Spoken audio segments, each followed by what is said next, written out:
হয়, বৰ্তমান উপস্থিত আছো লোৱাৰ লাম্পি অঞ্চলত আৰু লোৱাৰ লাম্পি আয়ুষ্মান আৰোগ্য মন্দিৰত আমি বৰ্তমান উপস্থিত আছো আৰু মই সহযোগী গৌতম জ্যোতিক দেখুৱাবলৈ অনুৰোধ জনাম। মোৰ পিছফালে যদি ইয়াত দেখুৱাই দিয়ে এখন এম্বুলেন্স, লোৱাৰ লাম্পি আয়ুষ্মান আৰোগ্য মন্দিৰৰ নিচেই কাষতে আছে এখন এম্বুলেন্স, কিন্তু যদি এই মুহূৰ্তত আপুনি ভাবিছে সেই এম্বুলেন্সখন অসম চৰকাৰৰ, তেন্তে আপুনি ভুল ভাবিছে।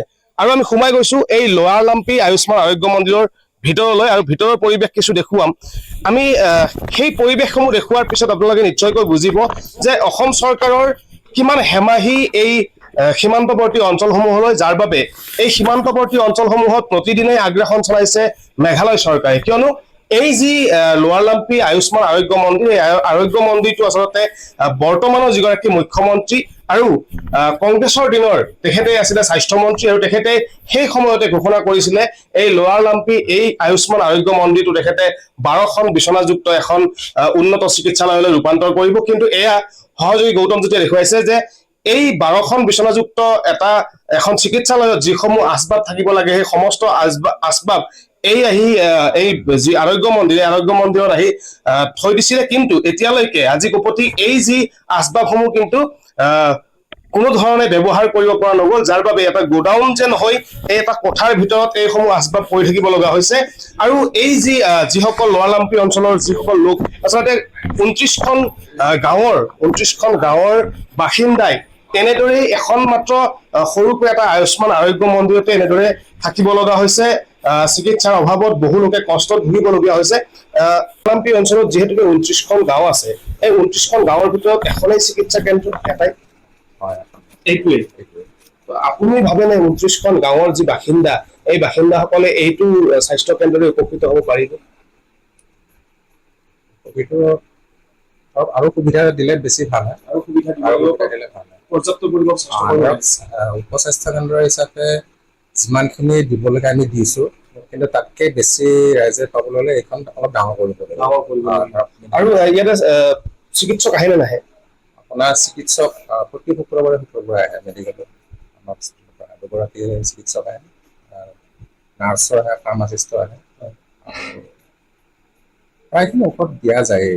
ইয়াতে আপুনি ক'লে গৰ্ভৱতী মহিলাৰ কাৰণে চিকিৎসা প্ৰদান কৰা হয়, সেইটোতো চাব চেণ্টাৰ হেৰি থাকেই, মানে লেবাৰসমূহ আছে। লেবাৰটো মানে নৰ্মেলখিনি যিখিনি হয়, ধৰক যিখিনি হাই ৰিস্ক প্ৰেগনেণ্ট আছে সেইখিনি আমাৰ ইয়াতে কৰা হয়, সেইখিনি ৰেফাৰ কৰা আছে।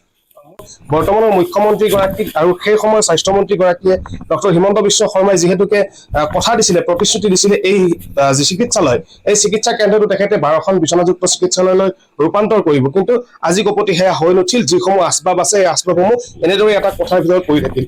এগৰাকী স্থানীয় বাসিন্দা হিচাপে আপুনি কি ক'ব? এতিয়া বাসিন্দা হিচাপে মই কি কওঁ, এতিয়া নহা মামাতকৈ কণা মামাই ভাল দিছে না। এটা আমি তাৰমানে এই লাম্পিখনত তাৰমানে যোনটো আজি চাব গ'লে বৃহত্তৰ এটা মানে 29খন গাঁও আছে। ইয়াত অকল মানে ইয়াত দেখা পাইছে অকল আমাৰ মানুহ নহয়, চবে ইয়াৰ মানে খাচী সম্প্ৰদায় হওক, গাৰো সম্প্ৰদায়, চব মানুহ ইয়াত তাৰমানে ইয়াত আহে। এতিয়া বহুত মানুহে তাৰমানে ইয়াত আহি কিনে অনুভৱ কৰিছে যে তাততো একো নাপায়, মানে এনেকা টাইপৰ তাৰমানে কিছুমানৰ কথা আজি মানে যিখিনি সুবিধা লাগিছিল, আজি আপোনালোকে ঘৰটো দেখা পাইছে। আজি এটা কোৱাৰ্টাৰতে মানে ডাক্তৰ, নাৰ্ছ চব থাকিব লগা হৈছে। এইটো আৰু কিবা গৰু ছাগলৰ দৰে মানে কথা। এনেকা মানে এটা কোৱাৰ্টাৰ নাই, একো নাই, একো ব্যৱস্থা কৰা নাই। মানে একচুৱেলি এই বস্তুবিলাক দিছে, কিছুমান বস্তুবিলাক থোৱা জাগা নাই, ঘৰৰ অভাৱত আচলতে এনেধৰণে মানে তাৰমানে এতিয়া মানুহবিলাক মানে আহিলে অলপ তাৰমানে ৰেষ্ট কৰা জাগা নাই, তাতে আৰু খাব মানে খোৱা লোৱা ইয়াতে মানে এটা ঘৰৰ ভিতৰতে চব মানে কাম। ইয়াত ডাক্তৰটো নিদি, ইয়াত আপোনাৰ এই CSO বুলি এজন থাকে, তেওঁ মানে 2-3 মাহৰ পৰা তেওঁ ইয়াৰ পৰা তাৰমানে ৰিজাইন দি গুচি গৈছে। তাৰমানে ইয়াত কিহৰ কাৰণে তেওঁ তাৰমানে ইয়াত অলপ অসুবিধা পাইছে। এটা ছোৱালী মানুহ আছিল, ইয়াৰ মানে কোনো প্ৰটেকশ্যন মানে যেনিবা ঘৰত মানে ৰুম নাই, একো নাই, এনেকা থাকিব মানে বেয়া পাইছে। সেইটো কাৰণে নিজে আমাৰ আৰু এটা বস্তু দৃষ্টিগোচৰ হৈছে, এই চিকিৎসা কেন্দ্ৰটোৰ গাতে এখন এম্বুলেন্স লাগি আছে। সেই এম্বুলেন্সখন অসম চৰকাৰৰ নে মেঘালয় চৰকাৰৰ? এইটো মেঘালয় চৰকাৰৰ হয়, এইটো এম্বুলেন্স। এয়াতো অসমৰ ভূমি, এইটোতো অসমৰ চিকিৎসা কেন্দ্ৰ। হয়। কিন্তু তাৰ গাতে লাগি আছে মেঘালয়ৰ আৰু এটা গীৰ্জা ঘৰ, আৰু তাতে এখন এম্বুলেন্স আছে, সেয়াও মেঘালয়ৰ।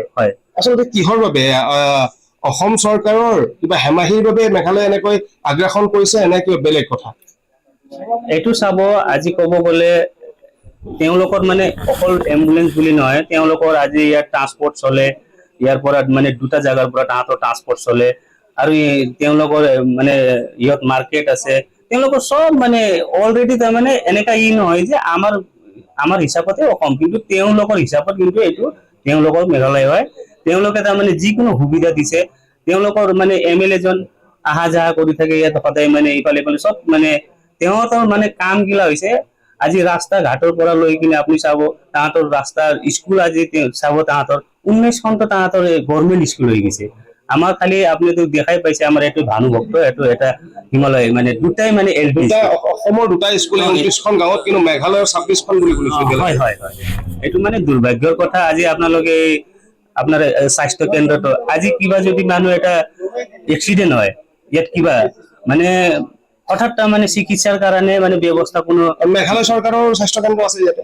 আছে, ইয়াত তেওঁলোকৰ একদম ডাঙৰ, ইয়াৰ পৰা নংলাঙত আছে, নংলাং বুলি কোৱা জাগাত তেওঁলোকৰ ডাঙৰ স্বাস্থ্য হয়, তাত ডাঙৰ স্বাস্থ্য কেন্দ্ৰ আছে, আৰু তেওঁলোকে ইয়াতে এতিয়া বৰ্তমান এটা ইয়াতো মানে কৰি আছে, এইটোও মানে ডাঙৰকৈ এটা মানে স্বাস্থ্য কেন্দ্ৰ বনাই আছে।